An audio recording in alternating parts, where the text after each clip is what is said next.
Fala, fera! Seja muito bem-vindo. Professor Eduardo, aqui no canal Física com Dudu dessa vez. Muito bom receber todo mundo que está vindo aqui para poder fazer uma ótima revisão para a nossa primeira prova do ano, tá? Acredito que dentro de Física 1 a gente está trabalhando o assunto de ondulatória e em Física 2 vocês já começaram a trabalhar o assunto de termologia. Esse assunto de termologia é que finaliza até as dilatações térmicas, tá? Aí eu separei aqui, pelo menos, algumas questõezinhas para a gente trabalhar tanto de ondulatória como questão de termologia para a gente praticar, você conseguir fixar melhor na sua cabecinha e ir preparadíssimo para a prova, tá? Aí, vê só, vou te dar uma dica, como eu já falei em sala. Eu aconselho você começar, primeiramente, pausando a resolução e tentando fazer o exercício sozinho, tá? Onde você não estiver conseguindo prosseguir com a questão, aí tu solta o vídeo, dá o play e assiste direitinho, tá? Mas tenta assistir isso, ou tenta fazer isso sozinho, antes de assistir a resolução dos exercícios. Fechado? Separei algumas questões que eu acredito que está diretamente ligada ao conteúdo teórico, mas também diretamente ligada às questões do livro, tá? Inclusive, muitas questões do livro eu trouxe para a gente poder fazer, questões que vocês ficaram com dúvida e que talvez essa dúvida pode te ajudar nesse exato momento para a prova, tá? Então, ó, vou começar com as questões de ondulatória, depois eu passo para as questões de termologia. Fechado? Simbora, vê. Questão 1. É uma questão que fala sobre naturezas e tipos de onda. Primeiramente, é importante que você saiba classificar as ondas. A gente sabe que, primeiramente, a nossa classificação é quanto à natureza das ondas. Se é uma onda mecânica ou eletromagnética. As ondas mecânicas, elas têm uma classificação devido ao fato de que elas não se propagam no vácuo, tipo o som. O som, ele não consegue percorrer um local onde não tem matéria. Então, ele precisa de um meio material para se propagar, por ser uma onda mecânica. Já a luz é a nossa onda eletromagnética, a única onda que se propaga no vácuo e que não precisa de um meio material para se propagar, tá? Lembrar do seguinte, que quando a gente fala do espectro eletromagnético, eu estou falando de um espectro eletromagnético muito amplo, tá? Ele vai desde os raios gama, raios X, raios ultravioleta, que são ondas de altíssima frequência, no caso de muita energia, e, consequentemente, as ondas de baixa frequência, raios infravermelho, micro-ondas e ondas de rádio e TV, tá? Lembrando que de toda parte do espectro eletromagnético, a única parte que a gente consegue visualizar é justamente o que a gente chama de espectro visível. E o espectro visível é o que a gente conhece como luz branca. A luz branca, galera, ela é composta por 7 cores, que são as 7 cores que compõem o arco-íris. Vai desde o violeta, que é a cor de maior energia e maior frequência, por estar mais próximo dos raios ultravioleta, certo?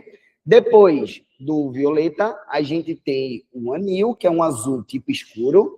Depois, o azul, que é claro. Depois, a gente tem o verde. Depois, o amarelo. Depois, o alaranjado. Opa! Depois, o alaranjado. E, consequentemente, a gente finaliza no vermelho. Se você contar todas essas 7 cores, ó, 1, 2, 3, 4, 5, 6, 7. E após o vermelho, a gente vem com as ondas de baixa frequência, que é justamente os raios, começando pelos raios infravermelho. Perfeito? Então, inicialmente, é importante que você saiba classificar quanto à natureza, onda mecânica e onda eletromagnética, e, consequentemente, você saiba classificar as ondas quanto à sua direção de propagação, tá? Como assim? Toda onda eletromagnética, ela é classificada como uma onda transversal. O que é uma onda transversal? Quando a perturbação está perpendicular à sua propagação. No caso, quando forma 90 graus. Já o som, por exemplo, eu estou falando empurrando as partículas de ar à frente da minha boca. Consequentemente, o som está se propagando na mesma direção da perturbação do ar. Então, quando a onda se propaga na mesma direção da perturbação, consequentemente, essa onda é classificada como onda longitudinal. Perfeito? Com isso, vamos responder a questão 1. Analise as afirmações seguintes. 1. Ondas mecânicas se propagam no vácuo. Opa! Falso. Onda mecânica, ou as ondas mecânicas como o som, precisam de um meio material. Não se propagam no vácuo. Logo, o item 1 está falso. Tá? 2. Ondas longitudinais são aquelas cujas vibrações coincidem com a direção de propagação. Perfeito. Quando a direção de propagação está na mesma direção da perturbação, que foi o que eu acabei de falar, do som saindo, literalmente, da minha boca, o som é uma onda mecânica e longitudinal. Logo, para a gente, esse item 2 está verdadeiro. Beleza? Item 3. Ondas eletromagnéticas não precisam de um meio material para se propagar. Certíssimo. As ondas eletromagnéticas, consequentemente, elas se propagam no vácuo e elas não precisam de um meio material para se propagar. Certíssimo. 4. As ondas sonoras são transversais e não se propagam no vácuo. Vê, aqui ela está certo, não se propaga no vácuo. A gente viu que isso sobre o som, que é uma onda mecânica, está correto. Qual é o problema? O som não é uma onda transversal, o som é uma onda longitudinal, perfeito? Então, o item 4 está, falso. Então, como verdadeiro, a gente vai marcar o gabarito da letra C, que é o item 2 e o item 3. Beleza? Vamos para a próxima. Questão 2, questão que envolve a equação de Taylor. A equação de Taylor, para você que não está ligado ainda, tá? E olhe, tem que estar ligado, porque com certeza isso é cobrado nos principais vestibulares do Brasil inteiro, tá? Então, vê só. Uma fila de carros igualmente espaçados, de tamanhos e massas iguais, faz a travessia de uma ponte com velocidades iguais e constantes, conforme mostra a figura abaixo. Cada vez que um carro entra na ponte, o impacto do seu peso provoca nela uma perturbação, em forma de um pulso de onda. Opa, então está formando uma onda nessa pista. Se você perceber, o desenho dos carros está literalmente uma ondinha, tá? Aí preste atenção. Esse pulso se propaga com uma velocidade de 10 metros por segundo, no sentido de A para B. Como resultado, a ponte oscila, formando uma onda estacionária. Beleza. Uma onda estacionária, galera, significa que quando essa onda sofre reflexão, ela volta em fase oposta. Então, o que a questão está te dizendo é exatamente isso aqui, tá? Onde forma 1, 2, 3 ventres e, consequentemente, 4 nós. 1, 2, 3, 4. Beleza? 4 nós e 3 ventres. Então, quando ele fala 3 ventres, eu disse para vocês que o N é o número de ventres. O número de ventres é 3, tá? Aí ele fala o seguinte: considerando que o fluxo de carros produza na ponte uma oscilação de 1 Hz, assinale a alternativa correta do comprimento da ponte. Então, vê só, qual é o objetivo da gente? Primeiro, eu vou descobrir o comprimento da ponte, o comprimento L da ponte. Para eu descobrir o comprimento L, eu tenho que saber o comprimento de onda. Por quê? Porque eu ensinei para vocês que L, que é o tamanho da corda, seria N, que é o número de ventres, lambda sobre 2. Então, o tamanho da corda vai ser o número de ventres. Lembrando que um ventre, uma barriguinha dessa, equivale a metade de uma onda, beleza? Então, eu quero descobrir o L precisando do lambda. O problema é que eu não tenho lambda. Mas a gente pode usar a equação fundamental da ondulatória. V é igual a lambda F. A velocidade é 10, lambda eu quero calcular, e a frequência ele está falando que é 1 Hz. Então, o comprimento de onda, consequentemente, vale 10 metros. Com o comprimento de onda 10 metros, o que você com certeza vai conseguir calcular, tá? Aqui, ó, no lugar do comprimento de onda, eu vou colocar 10 metros. Aí vai ficar L é igual N, que é o número de ventres, eu tenho 3 ventres, vezes o comprimento de onda, que vale 10, dividido por 2. Aí, ó, 10 dividido por 2 dá 5. 5 vezes 3 dá um comprimento de ponte de 15 metros, gabarito da letra B de bola. Perfeito? Beleza? Então, ó, é importante que você saiba reproduzir isso de acordo com as ondas periódicas. Nesse caso, a gente não usou a equação de Taylor. A equação de Taylor é quando uma corda está esticada, tracionada, que é exatamente igual à nossa terceira questão. Se liga. Uma corda feita de um material cuja densidade linear. Então, ó, a densidade linear da corda... Opa, peraí. Borracha.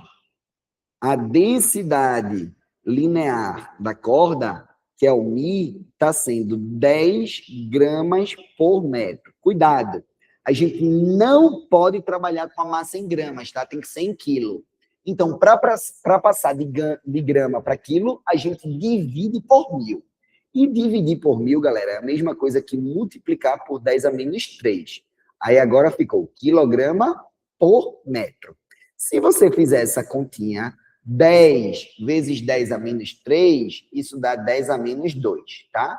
Quilograma por metro. Fora isso, ele também está te dando a tração com que a corda está esticada, a tensão da corda, que é 900 newtons. Com a tração e a densidade, qual grandeza a gente consegue calcular? Isso mesmo. Eu ouvi de longe você falando velocidade. Então, vem para cá, ó. Velocidade é igual a raiz da tração sobre a densidade. Então, vai ficar raiz da tração, que é 900, dividido pela densidade, que é 10 a menos 2. Aí, esse 10 a menos 2 que está dividindo, ele vai subir, multiplicando 900 com o sinal do expoente trocado. Então, vai ficar raiz de 900 vezes 10 ao quadrado. Aí, raiz de 900, 30. 10 ao quadrado é 100. Raiz de 100, 10. Perfeito. Vezes 10. Então, a velocidade está dando 300 metros por segundo. Aí a pergunta que eu faço é o seguinte. Com essa velocidade e sabendo que a corda tem tamanho de 90 centímetros, vou usar a conta que a gente acabou de fazer. L é igual a N, que é o número de ventres, vezes lambda sobre 2. L é o tamanho da corda, que em metro é 0,9 metros. Aí vai ficar 0,9 é igual a N, que é o número de ventres. 1, 2, 3 barriguinhas. Então, eu tenho 3 ventres, lambda sobre 2. O 2 passa multiplicando e o 3 desce dividindo. Então, ó, o lambda vai ser, se você fizer conta, né? 0,9, ó. 0,9 vezes 2 dá 1,8. 1,8 dividido por 3 dá 0,6 metros.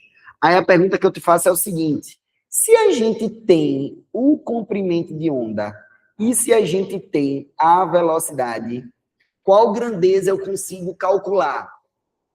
Exatamente, a frequência. Basta você usar a equação fundamental da ondulatória. V é igual a lambda F. V, que é 300, é igual a lambda, que é 0,6, vezes a frequência. O 0,6, que está multiplicando a frequência, vai passar dividindo para o outro lado. Então, vai ficar assim, ó.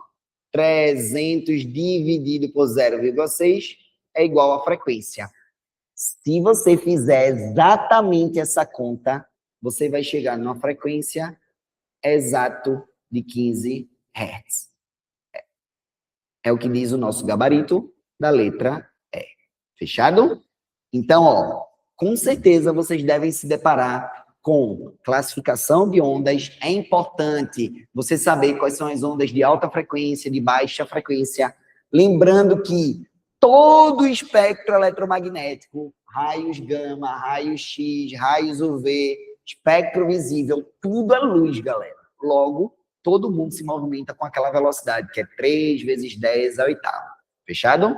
Se ligar muito nas unidades de medida. Eu sempre estou chamando essa atenção de vocês. Beleza? Top. A questão 4 é uma questão que envolve as qualidades fisiológicas do som. Só a teoria, tá? Basicamente, a gente trabalha com 3 qualidades: intensidade, timbre e frequência. Lembrando que cada qualidade dessa está atrelada a uma grandeza da onda, tá? A frequência está diretamente ligado com a altura da onda. No caso, som agudo ou som grave. É um som de alta frequência ou um som de baixa frequência, tá? A intensidade está diretamente ligado com o volume. O volume, que seria a amplitude da onda. Então, quanto maior a amplitude da onda, mais energia essa onda carrega. No caso, essa onda vai ser forte se tiver alta intensidade, ou uma onda fraca. No caso, um som fraco, por exemplo, se é uma onda de baixa intensidade, tá? E o timbre está diretamente ligado ao formato da onda. É por conta do timbre que, consequentemente, a gente consegue diferenciar a mesma música produzida em instrumentos musicais diferentes. Então, você consegue saber com certeza que a mesma música está sendo tocada em um piano e um violino, porque os formatos das ondas produzidas por esses instrumentos são totalmente diferentes. Por isso que a gente consegue perceber essa diferença do violino para o piano, por exemplo, tá? Aí, vê só. Situação 1. Quando a gente fala de abaixar o volume do rádio da TV, eu estou falando justamente da intensidade. Distinguir uma voz aguda para uma voz grave está diretamente ligado à altura ou à frequência, que é a mesma coisa, tá? Distinguir sons de mesma altura e mesma intensidade produzidos por vozes de pessoas diferentes, produzidos por instrumentos diferentes. Sei que você aí de casa está falando que é o timbre, tá? Item 4. Distinguir uma nota dó emitida por um violino e por uma flauta. Mesma coisa que timbre. 2. Último item. Distinguir as notas musicais emitidas por um violão. Então, por exemplo, a nota dó é diferente da nota ré. Em quê? Na sua frequência. São notas que possuem tons diferentes. Subir o tom ou descer o tom de uma nota musical é alterar diretamente a frequência sonora dessa nota, tá? Então, consequentemente, o nosso seria 3. Aí ficou assim, ó. 1, 3, 2, 2, 3. Se a gente for analisar isso, o nosso gabarito é exatamente o nosso gabarito da letra B de bola. Beleza?